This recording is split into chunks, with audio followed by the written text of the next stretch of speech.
أما بعد فأعوذ بالله من الشيطان الرجيم بسم الله الرحمن الرحيم لا تحلوا شعائر الله ولا الشهر الحرام الآية وقال النبي صلى الله عليه وسلم من حلق لحيته فقد غير خلق الله أو كما قال عليه الصلاة والسلام۔ مسند انصاف پر براجمان علماء کرام و حاضرین مجلس، آج کی اس تقریب کا جو موضوع ہے وہ ہے حرمت شعائر اللہ۔ انسانی اخلاق اسے اپنے حقوق اور فرائض سے آگاہ کرتے ہیں، لیکن بدقسمتی سے ہم اس فضا رسیدہ معاشرے میں رہ رہے ہیں جس میں حرمت پر سب کچھ قربان کرنے کا دعویٰ تو کیا جاتا ہے، لیکن چہرہ اسلام کو مسخ ہوتے دیکھ کر آنکھیں موند لیتے ہیں۔ سامعین گرامی، شعائر اللہ سے مراد ہر وہ مقام، ہر وہ چہرہ ہے جس سے کفر و اسلام میں فرق کیا جاتا ہے۔ آذان دینا شعائر اللہ کا حصہ ہے، نماز کا پڑھنا شعائر اللہ کا حصہ ہے، حجاب و پردہ شعائر اللہ کا حصہ ہے، جمعہ، رمضان، قربانی، حج سب شعائر اللہ کے حصہ ہیں۔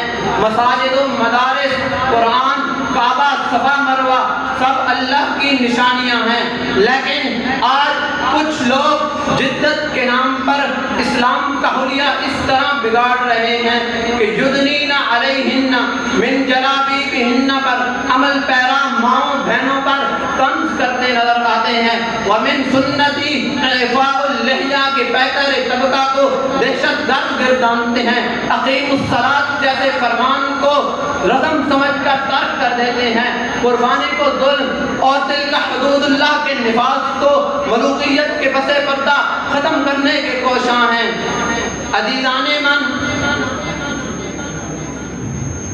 آج اذان تو ہوتی ہے مگر ہمارا شب و روز دنیاوی مشاغل میں صرف ہوتا ہے۔ قرآن ہمارے طاقوں میں غبار آلود صدائیں دے رہا ہے، لیکن ہمارے دل فویل للقاسیۃ قلوبہم کے مصداق بن چکے ہیں۔ آج مساجد و مدارس کی مٹی کو بارود سمجھا جاتا ہے، ان میں پڑھنے اور پڑھانے والوں کو فرقہ واریت کا موجب سمجھا جاتا ہے۔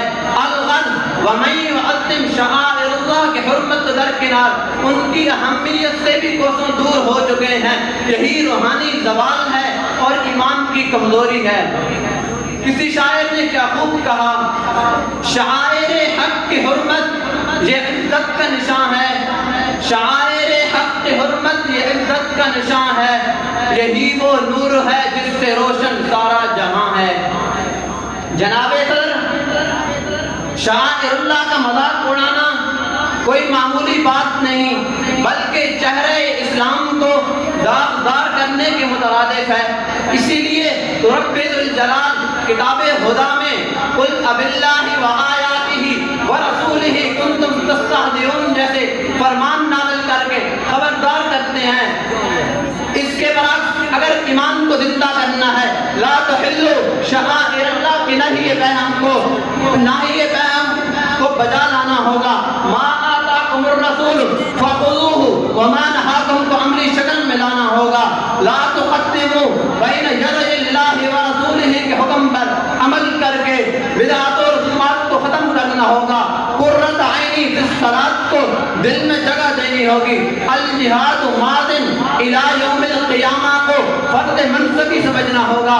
انما یعمر مساجد اللہ کو مشعل راہ بنا کر من بنا للہ مسجدا کو عام کرنا ہوگا۔ کل للمؤمنین یغضوا من ابصارہم کو رواج دے کر عالم اسلام کو یہ پیغام دینا ہوگا۔ مسجد کی چار دیواری ہو یا ہو حجاب وفا، مسجد کی چار دیواری ہو یا ہو حجاب وفا، یہ سب نشان وفا کے اللہ کی رضا۔ حاضرین مجلس،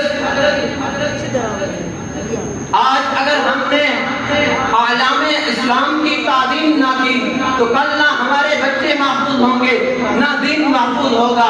ہماری پہچان عزت بقا سب انہی شعائر اللہ سے ہے. آج جس قوم نے اذان کا احترام چھوڑ دیا تو وہ غلام بن گئی. جس قوم نے قرآن کو اتخذوا ھذا القرآن مہجورا کی عملی شکل دے دی وہ پھٹک گئی. جس قوم نے دین کا لباس اتار دیا تو وہ بے حیثیت ہو گئی. کیا اب بھی انہی کے نقشے قدم پر چلیں گے؟ نہیں. ہم عہد کرتے ہیں کہ ہم شاعر اللہ کی حرمت پر جان قربان کر دیں گے اور اسلامی پہچان پر کبھی شرمندہ نہیں ہوں گے. الغرض ہر پہلو اسلام کو زینت دیں گے کیونکہ یہی ہماری پہچان ہے اور یہی ہماری عزت ہے. آخر میں بس اتنا ہی کہوں گا، شعائر دین کی حرمت پر جو مر جائے وہ بہتر ہے. شعائر دین کی حرمت پر جو مر جائے وہ بہتر ہے کہ جینا بے حمیت ہو تو مرنا ہی بہتر ہے. السلام علیکم.